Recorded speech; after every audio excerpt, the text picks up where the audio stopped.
Assalamualaikum warahmatullahi wabarakatuh. Selamat malam, salam sejahtera untuk kita semua. Perkenalkan, nama saya Juniarti SEMM. Saya merupakan salah satu dosen tetap di Universitas Pembangunan Pancabudi dengan NUPTK 8954751652 230082. Adapun mata kuliah yang saya ampuh adalah Kepemimpinan Organisasi dengan bobot 3 SKS. Dalam proses pembelajaran saya menggunakan metode ceramah, interaktif, presentasi, diskusi, dan tanya jawab.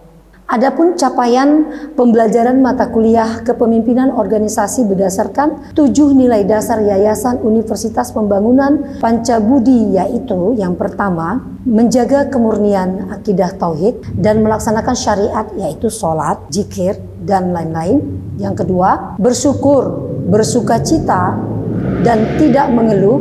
Dan yang ketiga, rendah hati, memaafkan, tidak tersinggung, tidak marah, dan tidak jaim. Dan yang keempat, berpikir positif, berprasangka baik, dan tidak bergunjing. Dan yang kelima, optimis dan tidak mengatakan tidak, mungkin, tidak bisa, dan tidak mau. Sedangkan yang keenam, berempati dan memberikan solusi, bukan mengkritik atau mencela. Sedangkan yang ketujuh, patuh kepada pemimpin dan mentaati peraturan.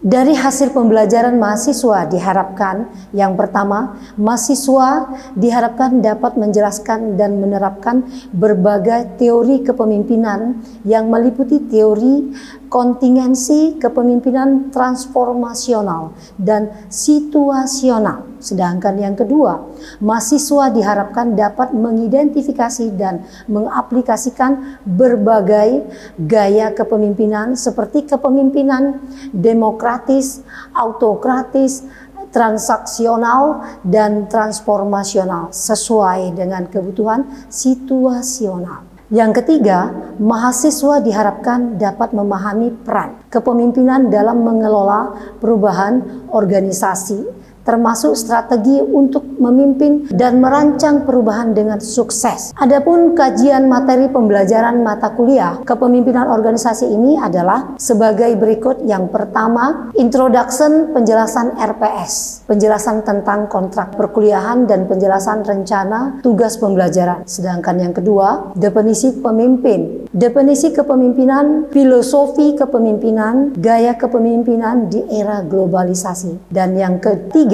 landasan teori kepemimpinan dan manajemen, human resources management. Yang keempat, being a leader, kemampuan memimpin, 4 aspek penguasaan kepemimpinan. Sedangkan yang kelima, kepemimpinan kewenangan dan manajemen konflik faktor, kepemimpinan kewenangan seorang pemimpin, manajemen konflik dalam organisasi. Untuk materi selanjutnya yang keenam, kepemimpinan strategis. Kepemimpinan strategis ini proses manajemen strategis, pertimbangan dalam manajemen strategis, kompetensi seorang pemimpin, efek suksesi CEO, dan komposisi tim manajemen puncak dalam strategi menciptakan keseimbangan kontrol organisasi. Dan yang ketujuh, materi yang diberikan kepemimpinan global, yaitu isu seputar kepemimpinan negara di dunia, fenomena kepemimpinan global. Sedangkan yang kedelapan adalah ujian tengah semester atau UTS. Baik, selanjutnya pertemuan ke-9, yaitu leadership ambigu, integratif, leadership diverging, and converging, conclusion. Dan yang ke-10, materi yang diberikan adalah simulasi kepemimpinan, membuat keputusan strategi dalam sebuah bisnis, simulasi atau menangani situasi krisis dalam sebuah simulasi bencana alam. Sedangkan yang materi ke-11, refleksi diri, merefleksikan diri mengenai pengalaman-pengalaman yang mereka alami dalam konteks kepemimpinan, seperti menjadi ketua tim atau memimpin sebuah proyek. Dan yang ke-12, rethinking strategic leadership, communication about strategy, strategi and culture. Hal ini diinginkan sebagai mahasiswa itu umpamanya mampu menganalisis konsep rethinking strategic leadership, seperti itu. Selanjutnya untuk pertemuan yang ke-13, yang pertama diciptakan conflict and change. Yang kedua, the nature of strategic embedded leadership, dialectics of leadership. Nah, hal ini maksudnya mahasiswa itu diinginkan mendeskripsikan relational leadership for strategic sustainability. Maksudnya seperti itu. Pertemuan ke-14, recapitulation, the discipline of strategic leadership, the dialectics of leadership. Maksudnya bagaimana mahasiswa itu bisa mampu menganalisis tentang leadership tool for strategic management. Selanjutnya pertemuan ke-15, issues in leadership and governance, the limit and possibilities of strategic leadership. Maksud dari materi ini adalah bagaimana mahasiswa itu bisa mampu mendeskripsikan dan menganalisis tentang strategic management of ethical behavior. Nah, dan yang terakhir, pertemuan yang ke-16 dari materi kepemimpinan organisasi adalah ujian akhir semester. Selanjutnya, yang pertama, adapun sistem pembelajaran yang saya lakukan adalah dengan melakukan perkenalan untuk membangun keakraban antara dosen dengan mahasiswa. Dan selanjutnya saya melakukan brainstorming dengan harapan bisa menciptakan lingkungan yang kondusif, bebas, dan terbuka yang mendorong setiap mahasiswa untuk berperan aktif. Selanjutnya saya melakukan pembahasan kontrak perkuliahan yang dimana pembahasan tersebut membuat kesepakatan secara bersama terkait proses perkuliahan berjalan, termasuk topik pembelajaran dalam tugas agar mendapat gambaran pelaksanaan perkuliahan selama 1 semester ke depan. Dan selanjutnya saya melakukan biasanya memberikan sebuah motivasi kepada mahasiswa untuk belajar lebih fokus lagi dan lebih giat dan lebih serius. Untuk selanjutnya saya mencoba bagaimana mengetahui pemahaman masing-masing yang dimiliki mahasiswa yang terkait dengan proses pembelajaran melalui tugas yang diberikan, kuis, dan presentasi. Selanjutnya, gambaran dari pembelajaran mata kuliah kepemimpinan organisasi ini yang saya lakukan bagaimana rujukan pembelajaran sebagai bentuk strategi delivery proses penyampaian materi ke mahasiswa dengan menggunakan beberapa strategi. Yang pertama, buku yang saya gunakan itu adalah menggunakan pendapat BAS BM tahun 1985 dengan judul buku Leadership and Performance Beyond Expectation, The Free Fresh New. Dan buku yang kedua yang saya gunakan, saya mengambil kutipan dari buku Yul J tahun 1994 yang berjudul dengan Leadership in Organization, Franchise Heart. Kemudian saya menggunakan media online digunakan untuk mencari topik yang menarik untuk dijadikan bahan diskusi terkait materi perkuliahan, yaitu kepemimpinan organisasi yang bisa diterapkan pada setiap perusahaan, instansi-instansi pemerintahan yang dapat dijadikan sebagai pengembangan kemampuan mahasiswa dalam memimpin sebuah proyek dan sistem manajemen yang ada dalam internal perusahaan maupun instansi di mana mereka bekerja. Biasanya pertemuan yang saya lakukan itu saya tak luput melakukan review ulang pembelajaran yang pada pertemuan sebelumnya, sehingga fungsinya untuk mengingat kembali materi-materi pembelajaran sebelumnya dapat dilanjutkan untuk materi yang akan datang. Strategi kedua saya lakukan dengan case methods and collaboration learning dengan memberikan contoh kasus secara berkolaborasi terkait dengan masalah belajar serta pemberian kuis yang dapat didiskusikan agar mahasiswa lebih semangat dan semakin termotivasi mempelajari materi pembelajaran selama 16 pertemuan. Dalam perkuliahan ini saya juga tak luput menggunakan saluran komunikasi yang saya gunakan. Yang pertama menggunakan grup WhatsApp. Melalui WhatsApp tadi bisa menjelaskan hal-hal yang terkait pembelajaran atau terkait tentang kendala-kendala selama proses perkuliahan dilaksanakan.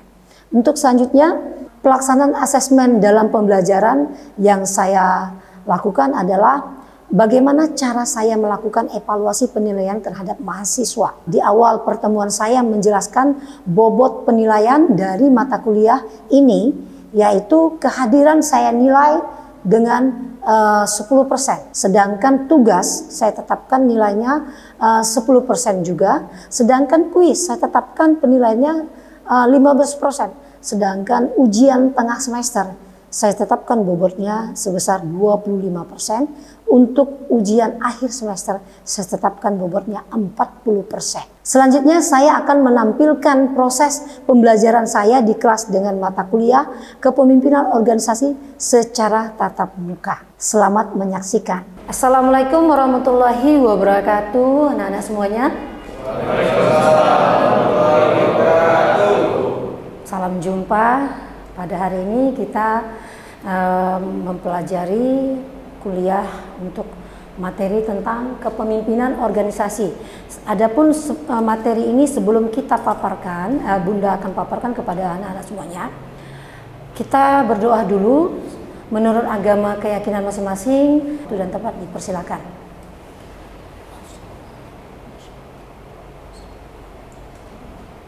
Waktu dan tempat selesai. Nah, anak-anak Bunda yang Bunda sayangi, sebelum Bunda melanjutkan kepemimpinan organisasi, ada yang masih ingat tentang review minggu lalu, ruang lingkup kepemimpinan organisasi? Ada? Siapa nama? Perkenalkan, nama saya Reza Dianto Tomus Manamare. Oke. 24153109. Minggu lalu kita belajar tentang kepemimpinan dan bagaimana sistem kerja dalam perusahaan atau instansi. Kemudian kita belajar tentang program kerja dalam perusahaan dan bergerak di bidang apa saja. Itu saja? Baik, terima kasih. Sebelum kita masuk ke kepemimpinan organisasi, tentu kita harus mengetahui dulu tentang apa itu kepemimpinan. Nah, di sini Bunda sudah berikan paparan tentang menurut Stoner. Stoner pada tahun 1996 menyatakan bahwa kepemimpinan adalah proses mengarahkan dan mempengaruhi aktivitas yang berkaitan dengan pekerjaan dari anggota kelompok.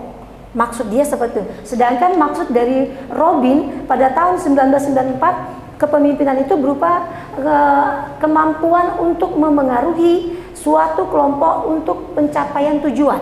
Sedangkan kepemimpinan menurut Bass pada tahun 1990 adalah dalam teori transformasionalnya, kepemimpinan ini mendefinisikan bahwa seseorang itu dapat dikatakan mampu memotivasi dan menginspirasi orang lain untuk mencapai kinerja yang lebih tinggi daripada yang mereka pikirkan sebelumnya.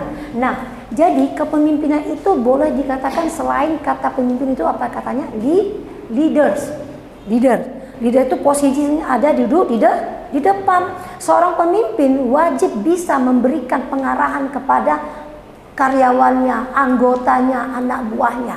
Apa yang akan dibicarakan, apa yang akan disampaikan, materi apa yang akan dibicarakan, program apa yang akan diciptakan.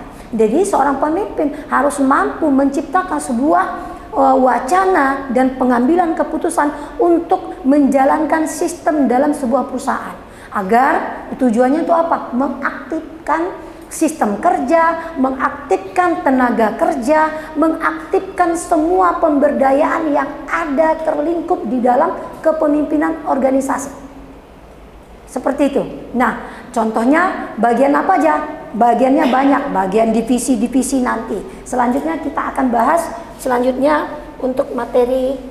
Nah, di sini filosofi kepemimpinan juga mengatakan bahwa setiap manusia adalah pemimpin. Kenapa dikatakan pemimpin? Karena kita memiliki anggota tubuh. Kita mengetahui tubuh kita tuh sehat. Kita tahu siapa kita namanya. Kita maunya apa. Kalau kita haus, kita minum. Kalau kita lapar, kita makan. Nah, itu kita dikatakan bagian dari pemimpin. Bagaimana kalian anak-anakku semuanya yang bisa hadir kemari?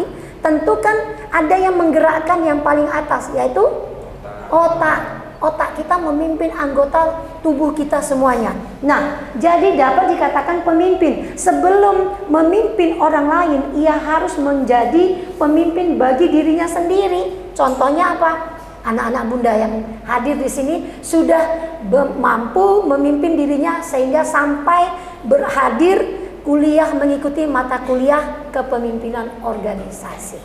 Ya, nah lanjut, manusia diciptakan di muka bumi sebagai seorang khalifah, yaitu paling tinggi ya dari yang segalanya ya, agar ia mampu mengelola, mengatur, melestarikan dan memakmurkan bumi dan seluruh isinya untuk sebesar-besarnya kemaslahatan manusia dan generasi selanjutnya. Manusia dengan segala kelebihan yang dimilikinya. Contoh, kalau manusia itu versinya seorang imam, apa yang dia imami? Lah, kalau dia imam sholat, dia memimpin makmumnya untuk sholat. Kalau dia seorang pendeta, dia menjadi seorang pendeta bagi umat Kristiani. Kalau dia ustadz, memimpin bagi umat Islam. Begitu juga agama lainnya. Begitu juga pada pemimpin di keluarga. Dia memimpin anak, istri dan anaknya. Untuk apa? Berapa anaknya? Untuk apa masa depan anaknya dibina dengan baik? Nah, itu bagian pemimpin rumah tangga. Fungsinya untuk apa? Mensejahterakan keluarganya. Tapi kalau pemimpin sebuah perusahaan untuk apa? Mensejahterakan sistem perusahaan untuk mengaktifkan dan memberikan pundi-pundi keuangan bagi perusahaan untuk membayar kompensasi tenaga kerja. Tujuannya itu apa? Kinerja. Adanya kinerja dengan adanya tenaga untuk menghasilkan profit, uang. Kita bekerja, kalau nggak ada uang bisa? Enggak. Maka untuk itu masing-masing memimpin karyawan, memimpin dirinya sendiri untuk dapat mewujudkan keinginan pimpinannya. Pimpinan memimpin karyawan untuk dapat disiplin, untuk dapat mengerjakan pekerjaan di lingkungan perusahaan yang sudah diciptakan sehingga performanya terwujud, maka kinerjanya akan dihasilkan berupa uang. Uang dapat digunakan untuk alat ukur. Maka inilah dikatakan bagian dari cipta muka bumi sebagai seorang khalifah. Manusianya dapat menciptakan hal itu. Nah, selanjutnya filosofi kepemimpinan bagian ontologis. Pemimpin adalah manusia yang memiliki kesadaran nilai, rasionalitas, dan tanggung jawab terhadap kesejahteraan bersama. Nah, jadi kalau pemimpin tidak memiliki rasional, dia orangnya kasar. Bagaimana karyawan mau bisa melaksanakan pekerjaan dengan baik sehingga dia merasa tertekan? Ya kan? Kita sebagai pemimpin harus memiliki empati, rasionalitas kita harus ada kepada karyawan kita sehingga karyawan itu pun merasa senang, dihargai, dapat mengeksekusi pekerjaan yang diberikan atasan. Begitu juga epistemologis. Kepemimpinan dipelajari melalui pengalaman, refleksi, moral, dan pembelajaran sosial. Nah, semuanya dilakukan supaya adanya rasa empati, rasa pengembangan, bagaimana kamu memiliki sosial, membudayakan kepribadianmu, apa yang bisa kau ungkapkan ketenaga kerjaanmu untuk dalam perusahaan ini. Sosialitasmu apa yang bisa kau berikan kepada perusahaan ini. Kan seperti itu. Nah, sebelum Bunda untuk berbicara lanjut, kira-kira ada nggak yang mau bertanya satu orang dulu? Bunda minta. Ada yang tentang kepemimpinan organisasi? Boleh berdiri, siapa namanya?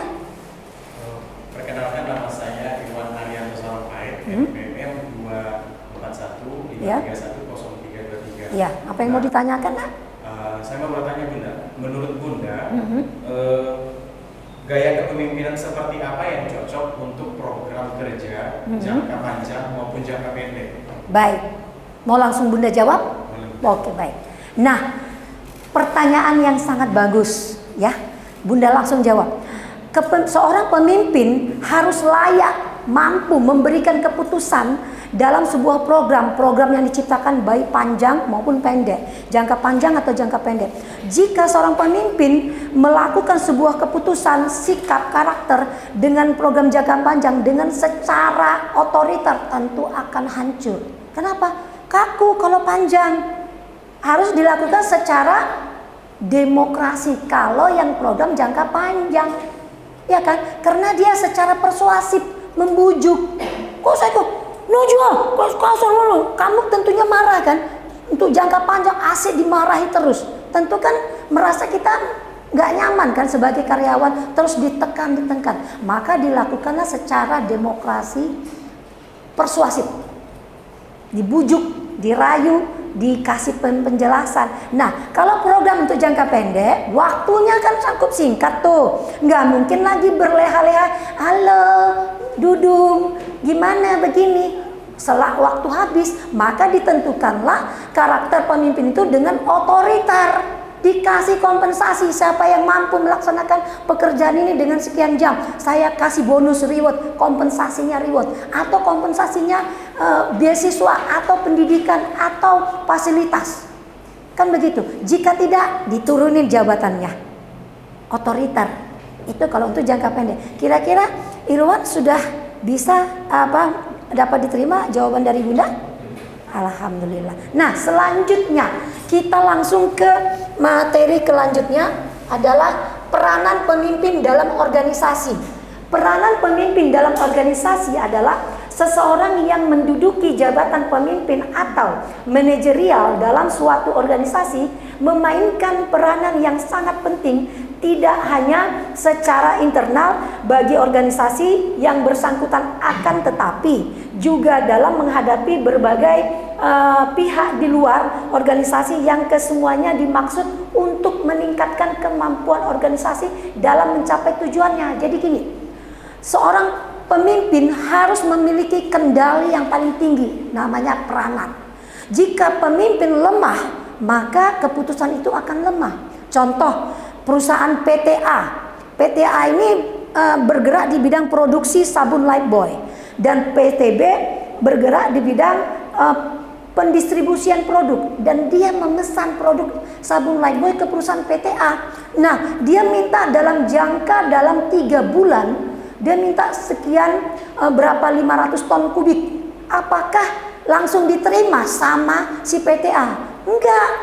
Diputuskan dulu, seorang pemimpin nanya dulu kepada manajer fungsionalnya, manajer horizontalnya, yaitu produksi, distribusi, manajer pemasarannya, manajer periklanan, pergudangan, desain. Ditanya dulu, kas kita cukup enggak? Terus desain seperti apa yang kau berikan kepada saya? Terus berapa lama kamu memproduksi sabun Lifebuoy satu buah? Umpamanya dengan sekian banyak, berapa banyak makan waktu? Terus bagaimana desain yang akan kau berikan ke saya? Terus bahan kita di gudang masih cukup atau enggak? Kan harus dikondisikan semuanya, disinkronkan semuanya. Setelah sudah dikondisikan, barulah diputuskan secara bersama, dilaporkan kepada pemimpin. Pemimpin memberikan keputusan apakah deal pesanan tadi kita terima atau tidak. Maka kalau diputuskan deal, berarti bahan kita cukup. Itulah dikatakan peranan seorang pemimpin. Kata lainnya top manager, manajer yang tertinggi yang mengambil peranan keputusan, sehingga job yang akan dipesan PTB tadi dapat diterima, dilanjutkan. Inilah dikatakan peranan pemimpin dalam organisasi yang menerima pesanan dari luar, sehingga kita dapat mengembangkan perusahaan dengan baik. Selanjutnya, ada pertanyaan lagi kira-kira? Oke, silakan. Perkenalkan, nama saya Muhammad Iqbal, NTN 24 Muhammad Iqbal. Oke, baik. Oke. Menurut Bunda nih, Ya. seberapa penting pemimpin bagi sebuah perusahaan? Terima kasih. Oke, baik. Seberapa penting pemimpin bagi sebuah perusahaan?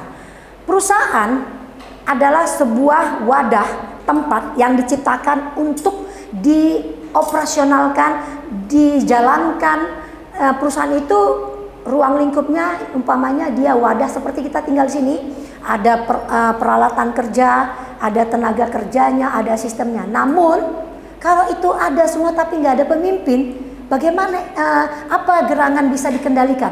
Nah, guna pemimpin adalah mengaktifkan semua yang ada di dalam perusahaan itu. Contoh, sistem kerja, tenaga kerja. Contoh, bagi siapa yang akan melaksanakan program keuangan, umpamanya mengurus bagian divisi keuangan. Jadi peranan seorang pemimpin itu sangat penting karena dia penentu dalam keputusan di dalam sebuah perusahaan. Ada lagi kira-kira? Oh, masih ada lagi. Siapa namanya, Nak? Perkenalkan Bunda, nama Iya. saya Joanna Novena Kristiani Daya, Iya. NPM 241531011. Iya. Dari yang sudah Bunda jelaskan tentang pemimpin, Joanna ingin bertanya Bunda, Apa itu? bagaimana seorang pemimpin dapat dikatakan mampu dalam mengambil keputusan atas pesanan pelanggan? Oke. Nah, sebenarnya bagaimana peranan seorang pemimpin dalam mengambil keputusan atas pesanan pelanggan? Sebenarnya ini sudah Bunda jawab yang tadi, yang pertama tadi, ya kan? Bagaimana pemimpin mengambil keputusan dalam atas pesanan pelanggan. Nah, pesanan tadi, contoh tadi PTB, PTA bergerak di bidang produksi sabun Lifebuoy tadi. Nah, PTB bergerak di bidang pendistribusian sabun Lifebuoy. Dia memesan produk tadi. Nah, itulah dia maksudnya dipesannya kepada si PTA tadi. Jadi berapa kontainer, umpamanya berapa ton kubik yang dia pesan. Sehingga apakah kita sanggup menerima pesanan dia dalam kurun waktu 3 bulan. Tentu seorang pemimpin tidak langsung mengiyakan. Nah, ditanya dulu manajer unitnya, produksinya, distribusinya, pemasarannya, bagian desainnya, bagian periklanannya, bagian pergudangannya. Sehingga sudah tahu semuanya, dapat keputusan, barulah diputuskan oleh si pemimpin tadi. Apakah kita sanggup menerima pesanan itu atau tidak? Ternyata kita sanggup. Keputusan itulah yang diberikan pesanan itu sehingga pelanggan tadi tidak merasa dikecewakan. Hubungan partner kerja itu harus saling dijaga. Maka seorang pemimpin harus bisa menentukan sikap, karakter, ide, motivasi dalam mengembangkan perusahaan itu menjadi satu include. Sehingga karyawan yang dipimpin tadi tidak merasa kecewa. Oke. Nah, untuk itu waktu juga lah yang membatasi pertemuan kita pada hari ini. Lebih kurang Bunda mohon dimaafkan jika ada kata-kata yang kurang berkenan di hati. Khilaf dan salah milik manusia dan kesempurnaan adalah milik Allah. Bunda akhiri dengan selamat malam dan assalamualaikum warahmatullahi wabarakatuh. Waalaikumsalam warahmatullahi wabarakatuh. Demikianlah video pembelajaran ini saya persembahkan dalam unjuk karya PDD UKTPT dalam memenuhi sertifikasi dosen tahun 2026. Semoga bermanfaat untuk mahasiswa dan umumnya masyarakat. Saya akhiri dengan wassalamualaikum warahmatullahi wabarakatuh.